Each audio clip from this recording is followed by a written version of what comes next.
2025 সালের এসএসসি পরীক্ষার ফলাফল প্রকাশ 10 জুলাই 2টায়। এসএসসি পরীক্ষা 2025 এর ফলাফল স্ব প্রতিষ্ঠান থেকে এবং অনলাইনে একযোগে প্রকাশিত হবে।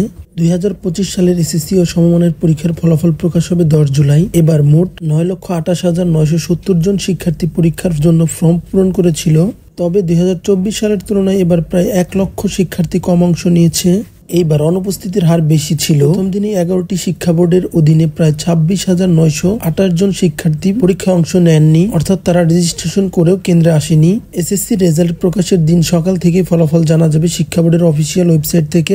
সরাসরি কিভাবে ফলাফল দেখা যাবে চলুন সেটি দেখি। এসএসসি রেজাল্ট চেক করার উপায়, প্রথমত অনলাইন ভিজিট করবেন এইখানে এডুকেশন বিডি রেজাল্ট। আর সবচেয়ে সহজ উপায় যেটি হবে, মুহূর্তের মধ্যে এই রেজাল্টটি পাওয়া যাবে। SSC space board space roll space year লিখে জাস্ট সেন্ড করবেন এই নাম্বারে, তাহলে দ্রুত রেজাল্ট পেয়ে যাবেন।